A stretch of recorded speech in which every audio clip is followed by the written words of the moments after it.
Assalamualaikum Yuzoners, apa kabar semuanya? Welcome ke channel Yuzontek. Jadi channel ini baru, pasti kalian juga udah lihat video-video sebelumnya, tapi ini perdana ada gue. Dan hari ini karena gue lagi males ngomongin handphone, jadi kali ini gue ngomongin device lain ya, masih berhubungan sama teknologi pastinya. Dan di tangan gue nih ada proyektor, smart proyektor dari ViewSonic. Namanya M1 Mini Plus. Sebenarnya ini nggak yang produk baru banget. Pasti kalian mungkin udah pernah lihat di e-commerce atau mungkin pernah lihat tetangga, nggak tahu juga sih. Cuman ya karena gue habis nyobain ini selama ya semingguan, almost 10 days, dan ya gue mau sharing aja sih sebenarnya kayak gimana impression gue pas menggunakan smart proyektor yang benar-benar pocket size ini.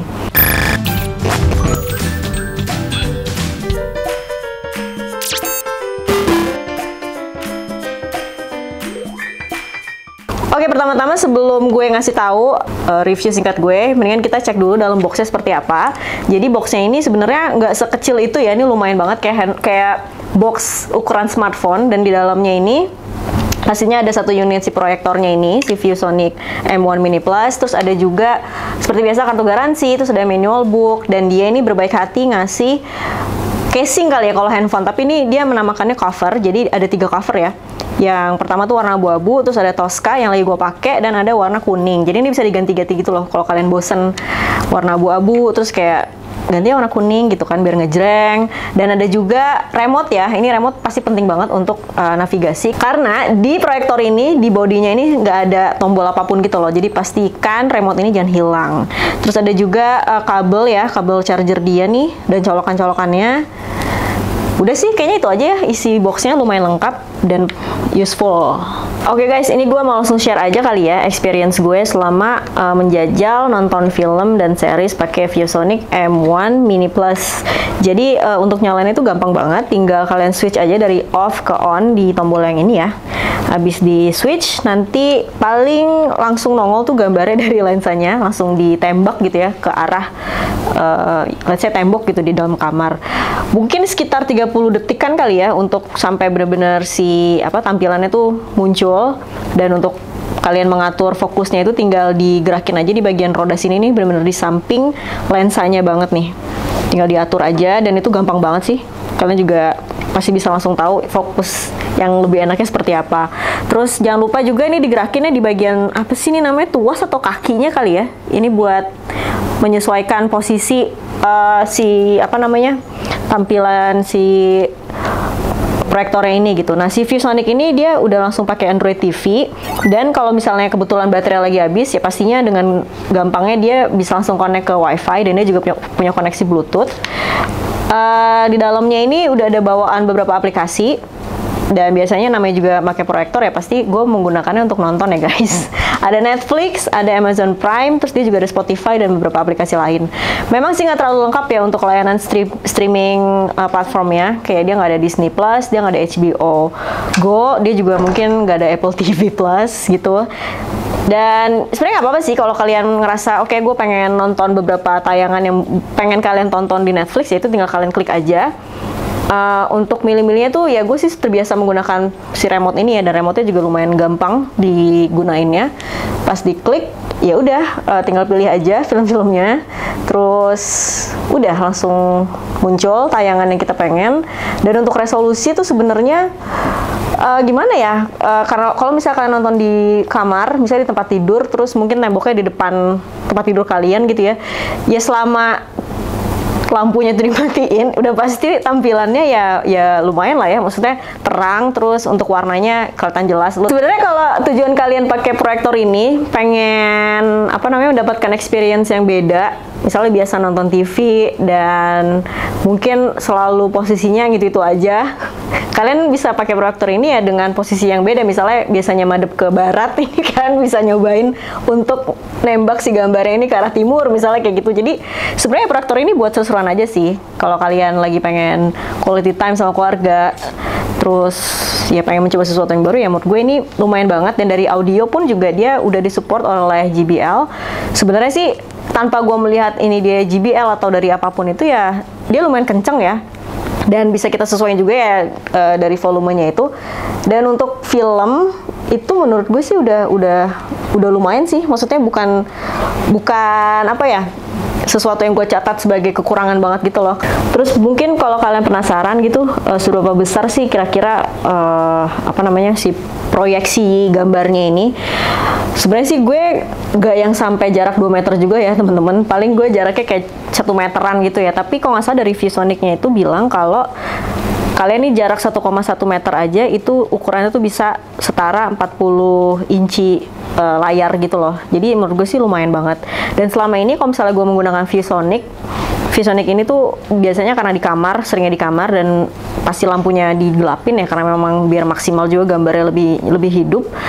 Ya itu gambarnya memang ya kelihatan dan gue ngerasa apa ya lumayan puas lah ya. Terus waktu itu gue pernah nyobain di ruang tamu, bukan ruang tamu nih, sorry, ruang keluarga, dan itu masih ada cahaya-cahaya ilahi, masih ada cahaya-cahaya dari ruangan lain gitu ya, walaupun lampu utama dari ruangan itu tetap gue matiin gitu ya. Nah itu sebenarnya gambarnya itu masih kurang jelas ya, maksudnya masih kurang maksimal. Jadi kayaknya memang tipe yang harus gelap banget gitu loh ruangannya untuk kalian bisa ngelihat atau bisa menikmati si gambarnya ini lebih maksimal sih. Tapi untuk suara sih mau itu ruangan kamar yang mungkin nggak seluas ruang keluarga gitu ya, tetap sih untuk suara gue lumayan impress sih.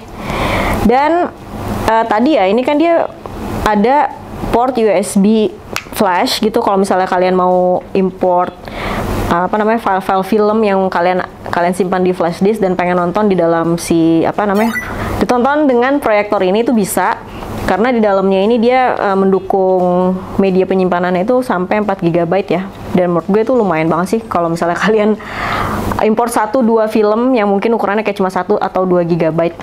Dan gue sih sebenarnya belum pernah ya nonton yang sampai baterai tuh habis banget gitu. Tapi selama gue nyobain itu 2 film dan mungkin sekitar 3 episode series itu dia masih nyala sih, masih yang bisa tetap bekerja dengan baik tanpa sambil gue charge gitu loh. Nah teman-teman, kalau misalnya kalian pakai ViewSonic M1 Mini Plus ini melalui koneksi WiFi, itu kan yang udah paling nyamannya ya, karena kalian nggak perlu konekin ke handphone atau ya untuk nonton santai sih gue sih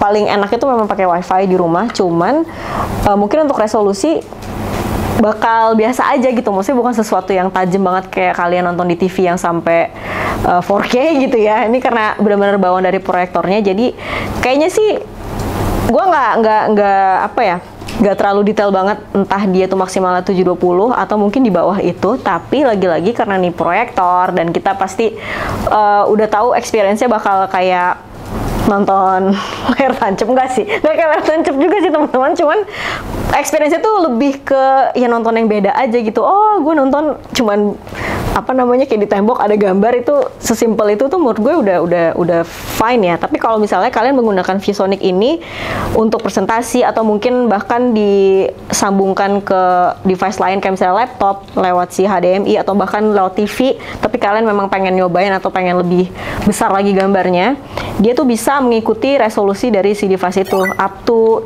1080 kalau nggak salah, jadi bisa sampai Full HD. Jadi menurut gue sih lumayan banget ya, dan untuk presentasi sih menurut gue ini udah bagus banget sih harusnya. Nah paling ini ada satu tips sih teman-teman, tapi bukan tips yang sebenarnya highly recommended, bahkan gue sebenarnya nggak terlalu menyarankan, tapi ya gue mau share aja sih karena gue anaknya movie goer banget. Nggak. Tapi pas gue tahu aplikasi bawaannya itu cuma Netflix dan Amazon Prime, gue penasaran gitu. Ini kira-kira gimana caranya ya supaya gue bisa mungkin nikmatin dari platform lain kayak misalnya HBO Go, mungkin Disney Plus juga, dan siapa tahu bisa Apple TV ya teman-teman. Terus ternyata ya selama ini yang gue coba itu gue buka situs APK Mirror. Kita tinggal klik si Google Chrome-nya dari si proyektor ini, terus kita klik APK Mirror situsnya, habis itu kita cari aplikasinya, nama aplikasinya. Dan kalau misalnya kita udah nemu, misalnya kita cari Disney Plus Hotstar, dan kita harus make sure dulu ya itu aplikasinya kompatibel apa enggak untuk Android TV. Dan ketika udah, tinggal kita download. Habis kita download, ya udah kita langsung install dari si proyektornya. Tentunya nih semuanya navigasinya lewat remote ya teman-teman. Habis diinstal, nah ini sebenarnya random juga sih, kayak nggak semua aplikasi yang udah gue coba download itu ternyata bisa diinstal di dalam si proyektor ini gitu. Jadi ya mungkin entah tuh hoki-hokian atau memang nggak semuanya works gitu ya. Jadi lagi-lagi yang bener-bener seharusnya banget kalau kalian pengen yang serba aman ya memang harus dari aplikasi resminya sih. Dan yang tadi gue share itu sebenarnya lebih ke hacknya, dan itu pun juga sebenarnya ternyata nggak works semuanya gitu loh. Jadi selama ini sih yang gue nikmatin memang baru aplikasi-aplikasi yang udah ada bawaannya dari si ViewSonic ini. Nah untuk soal harga nih teman-teman, ViewSonic M1 Mini Plus ini di kisaran 3,450 juta atau ya 3,5 juta lah ya. Menurut gue sih mungkin agak sedikit kemahalan, karena menurut gue ya, gue pikir nih pas gue tebak-tebak awal-awal gue pikir harganya 2,5 juta lah ya, tapi pas tahu di kisaran 3,5 juta mungkin agak sedikit kemahalan. Gimana ya, karena gue nggak expect aja sih proyektor mini kayak gini, walaupun dia memang smart proyektor ya, bisa sampai 3,5 juta kayak seharga handphone Android populer gitu yang di luar sana. Tapi kayaknya ini bakal lebih worth it lagi kalau kalian nih memang, anggap aja nih ya skenario-nya, kalian nih punya geng gitu, geng di WhatsApp isinya kayak 10 orang, isinya tuh kalian pecinta film dan memang kerjanya nongkrong bareng, suka ada apa ya, rutinitas tiap malam minggu tuh nobar di rumah A, rumah B, rumah C, dan kalian pengen beli ini patungan. Menurut gue tuh worth it banget. Jadi gue worth it tuh ketika kalian nih bisa nikmatin ini tuh sama orang-orang banyak sih, kayak sama keluarga atau mungkin sama pasangan gitu. Jadi bakal worth it sih di situ, lebih ke experience ya, karena pasti kan ada aja yang bilang ngapain sih lo repot-repot beli proyektor karena pasti bisa nonton di TV gitu. Tapi lagi-lagi ya pakai ini kan sebenarnya nggak cuman buat nonton film aja, tapi bisa juga kalian memang mungkin tipe yang kerjanya serba mobile tapi hobinya atau memang job desk-nya tuh presentasi mulu gitu ya. Jadi menurut gue ya ini layak aja sih dipertimbangin kalau misalnya kalian orang-orang yang kayak tadi gue sebutin. Jadi ya gitu deh teman-teman. Oke guys, segitu dulu review singkat gue tentang ViewSonic M1 Mini Plus. Semoga berfaedah, semoga memberi inspirasi buat kalian. Dan jangan lupa subscribe terus channel Lizon Tech biar kita semakin semangat bikin konten videonya. Jangan lupa di like juga kalau kalian suka, dan share video ini ke teman-teman kalian. Jadi segitu dulu aja. See you guys on the next video. Bye!